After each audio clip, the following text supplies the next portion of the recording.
I wanted to make a video today to address what's going on in the United States of America right now, and to kind of talk about it. I guess I feel somewhat obligated to do this as a American historian, as a teacher of American history, and I've been spending a lot of time lately thinking about did I teach my kids the wrong things about the United States of America? Did I focus too much on what we aspire to be, what we claim to be, what we say we want to be, and not enough on what we are? Because aspirations may lead to something better, and our image of ourselves as exceptional as Americans may be used to positive ends. But there's a whole history of the United States that suggests the exact opposite.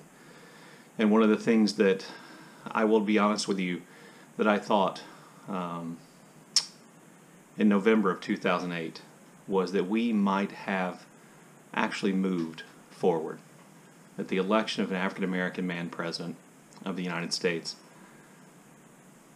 might have moved us forward, that maybe we had turned a corner. And I still retain hope that that's true. But the truth of the matter is that the election of Barack Obama just reignited racism in the United States of America. It's not his fault, but that's what happened.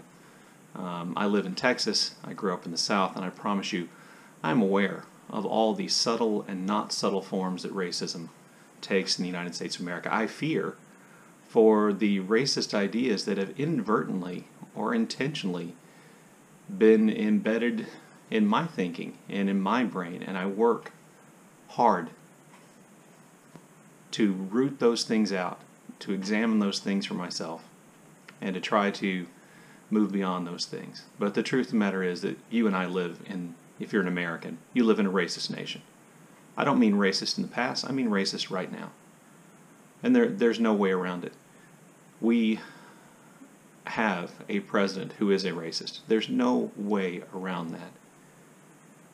His immigration ban aimed at Islamic nations, where I'll just point out, those people are brown. His immigration policies, which kidnap thousands of children, kidnap children from their parents, and imprison them in concentration camps along the United States border, is inherently racist. His desire to focus his failings for the pandemic, which is devastating the United States of America more than any other nation right now, by blaming it on China and calling this, the Chinese coronavirus, or even more blatantly, the Wuhan flu, is inherently racist. And it's led to racist attacks on people of Asian descent in the United States of America. His calling immigrants crossing the United States border into the United States, seeking hope, economic opportunity, freedom from violence, his referring to them as rapists and thugs and gangsters is racist. His praise of and his condoning of the violence in Charlottesville, his use of language in his reference to Colin Kaepernick and the peaceful protests he was leading, and calling him a son of a bitch, and calling the protesters in Minneapolis thugs, is inherently racist language. His support of the pipeline through Sioux Indian lands in the Dakotas is based on the oldest racism that exists in the United States of America. There is no minority group in the United States of America that has not seen an increase in racism of all kinds in the United States of America since Donald Trump became president. He has empowered those people. But the real question isn't, who Trump has empowered, it's who's empowering Trump. And the truth of the matter is, the people who empower Trump are white men. White men elected Trump. If Trump gets reelected, it will be white men who reelect Trump. That's it.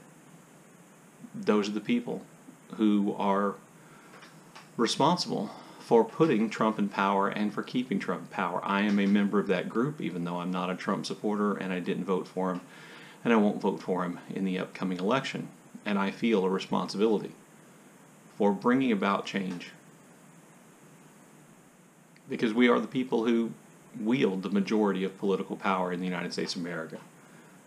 And it's white men who are most threatened, most fearful of change, of sharing that power. And this is incredibly important, not of giving up power, of sharing power. This then leads to the empowerment of white police officers who did what happened in Minneapolis. And, this leads to the empowerment of juries who find police officers who are guilty of killing African American men not guilty. This is where that power comes from, and that is where that power has to change. A fundamental social, political, economic change has to take place. And white men are going to have to accept that sharing is a part of the future of the United States of America.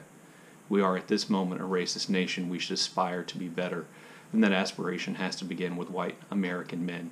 Until that happens, what we see happening in the United States of America will continue, because the people who are oppressed, the people who are the victims of this violence, the people who are economically kept down, the people who are gerrymandered out of congressional districts, the people who live in congressional districts in inner cities with predominantly minority populations where there may only be 5 or 6 polling places, who have to stand in line for 8 to 9 hours to exercise their American right to vote, while people living in white suburbs are surrounded by polling places. Those things have to change, or else we're going to continue to be the racist nation that we still are today, the racist nation I hoped that we weren't, the racist nation I hope we move beyond. I was inspired to make this video by Alba over at Seriella's channel. Not necessarily that she said any things that I said, but I do feel that sense of responsibility, and I hope that white men will see that empowering bigots, empowering racists, the fear that drives them to elect these people to do these things that they have to know are wrong. And if they don't know they're wrong, then they should just be discarded and not thought about as citizens of this country, because they're not true patriots. They are fearful little men, oftentimes with too many guns and too much power. I'm not sure that all made sense. I'm a little upset this morning. Anyway, thanks for watching.